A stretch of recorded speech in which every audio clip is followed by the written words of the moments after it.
भाई और बहनों, आज का शुभ संदेश के लिए आप सभी को हम स्वागत करते हैं।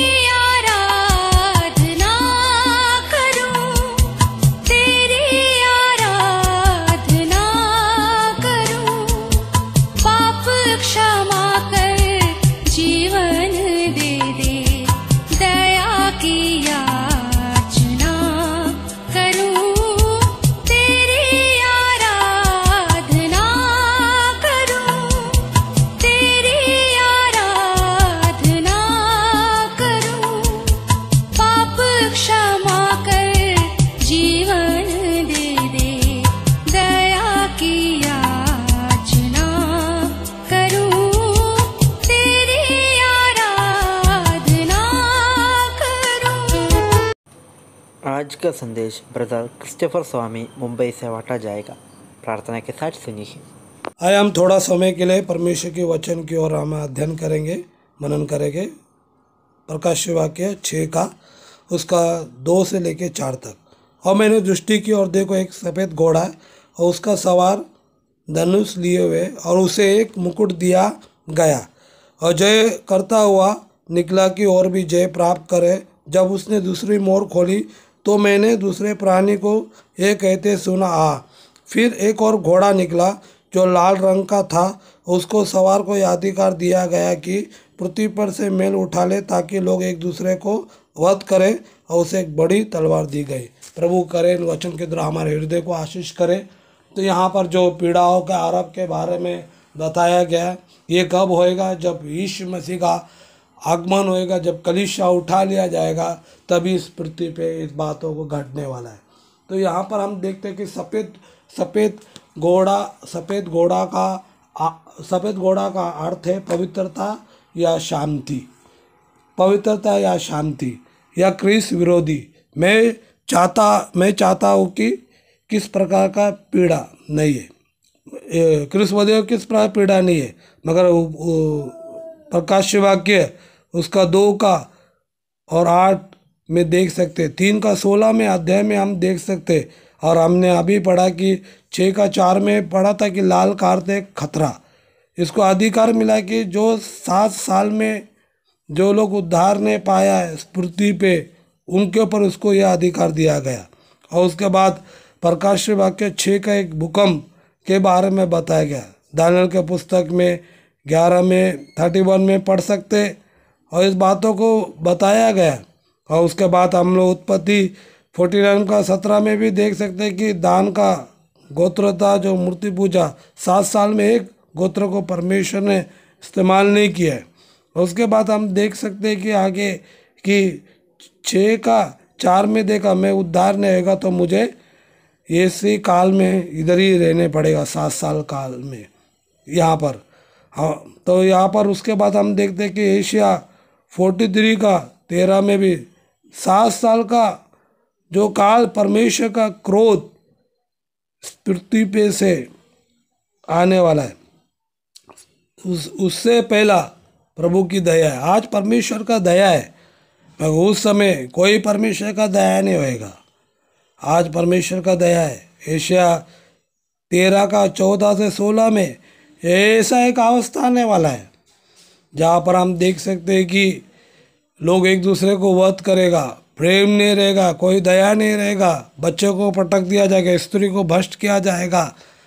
और ऐसा इस पृथ्वी का जो आरब से होने हुआ, इस पृथ्वी पे इस बातों को होने वाला, ये भविष्यवाणी का पुस्तक में लिखा है एशिया में। और इसके लिए हमको क्या करने चाहिए? हमारे परिवार के लिए हमको प्रार्थना करने चाहिए, रोने चाहिए, उपवास रखने चाहिए और उनके लिए उनका उद्धार होना चाहिए। अभी भी हम अगर ऐसा नहीं कर रहे तो हम अपने प्रभु को हम धोखा दे रहे, और प्रभु हमसे चाहता है कि अभी भी हम सुधर जाए। हम इस बातों को एक गंभीरता ले कि ये समय ऐसा होने वाला है इस पृथ्वी पे, और कोई गाड़ने वाला नहीं होगा। सप्पन्यास का 1 का 17-18 में देख सकते कि कोई गाड़ने वाला नहीं होगा। और एशिया उसका 34 का 1 से लेकर 3 तक में भी देख सकते इस बातों को। अभी हम शांत बैठे। एजेकियल में भी लिखा है कि 13 का उसका 8 और 9 में हम देखें, अगर मुझे मालूम है कि मैं सुसमाचार नहीं बताएगा तो दंड मुझे मिलेगा। तो जब हम पढ़ेंगे, अगर तू दुष्ट को, दुष्ट के मार्ग को, पापियों को तो प्रभु के मार्ग पे नहीं बैठाएगा और तू उसको नहीं बताएगा, तो चुपचाप रहेगा, तो परमेश्वर तुझसे लेखा लेने पड़ेगा। अगर तू उसको बताता है तो तू बच जाएगा। उसका मतलब क्या है कि अब छोटा भी बड़ा भी सब पाप है परमेश्वर के नज़रों में। हम बोलेंगे जान दो, है ना, रहने दो, है ना, ये छोड़ दो, कुछ नहीं होता है। मगर ये याद रखो, ये परमेश्वर का वचन है, परमेश्वर का नज़रों में ये सब नहीं चलता है। और यहाँ पर प्रभु की आज्ञा है, यह परमेश्वर का वचन बताता है कि प्रभु यीशु मसीह बोला, जाओ और सुसमाचार प्रचार करो, और सब लोग जो विश्वास करेगा, वो जो बपतिस्मा लेगा उसका उद्धार होगा, जो विश्वास नहीं करेगा दोषी ठहराएगा। तो प्रभु ने इस बातों को बताया। प्रभु ने ये भी बोला, जब इस रोटी कटोरे से खाते, जब तक खाते पीते, तो प्रभु का मृत्यु का प्रचार करने का। और पौलुस भी इस बात, परमेश्वर का दास पौलुस भी बोलता है कि मैं सुसमाचार से लज्जाता नहीं, शर्मिंदा नहीं करता है, क्योंकि उसमें सामत है। तो ये सुसमाचार के लिए हमको कष्ट उठाने पड़ेगा, निंदा सहने पड़ेगा, अपमान सहने पड़ेगा, मगर ये बातों को प्रभु की आज्ञा, सृष्टि करने वाला की आज्ञा है, जो इस महान, जो आकाश पृथ्वी को बना है, उसकी आज्ञा है कि हम जाके बताएं किस प्रकार मनुष्य के आज्ञा को पालन करते हैं, उससे बढ़कर उस महान परमेश्वर की आज्ञा को हम पालन करें कि हमारा परिवार का उद्धार होना चाहिए, हमारे प्रियजन का उद्धार होना चाहिए। अगर एक इंसान पूरा सब चीज़ों को प्राप्त करता, आत्मा को खो दे, तो क्या फ़ायदा है? सब कुछ है मगर परमेश्वर का शांति नहीं, सब कुछ है मगर सड़क में उसको जाने का एंट्री नहीं है। तो इस बातों को हम याद रखें, हम बताएं, वो हम सुसमाचार को लज्जाए ना, हम यीशु मसीह की और क्रूस की ओर देखें, प्रभु यीशु मसीह के चेहरा को देखें क्रूस कलवरी के ऊपर। मेरे लिए वो निंदा सहा, मेरे लिए उसने बीमारी को सहा, मेरे लिए उसने अपमान को सहा, मेरे लिए खोड़े खाया जिससे मुझे पाप का बीमारी से चंगाई मिले, मेरे सब कुछ सहा जो मुझे सहने का था।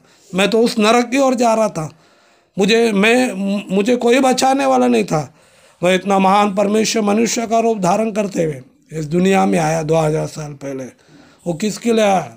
आपको, मुझको बचाने के लिए, उद्धार देने के लिए, पापों से, श्रापों से, शैतान से मुक्ति देने के लिए, हमको अनंत काल का जीवन देने के लिए उसने सब कुछ सहा। क्या हम प्रभु के लिए इतना भी नहीं सह सकते कि प्रभु के लिए सुसमाचार बताए?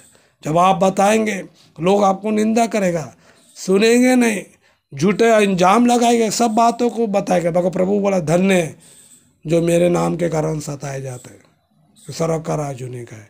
तो प्रियजनों, इस बातों को हम याद रखें, गंभीरता ले। दुनिया का अभिलाषा, आँखों का अभिलाषा, पैसा, घमंड पिता के शैतान के तरफ से, ये परमेश्वर का वचन में लिखा, पहला यूहन्ना में हम पढ़ सकते हैं। और जो दुनिया को प्रेम करता है परमेश्वर का शत्रु है, इस बातों को भी याकूब का पत्र में लिखा है।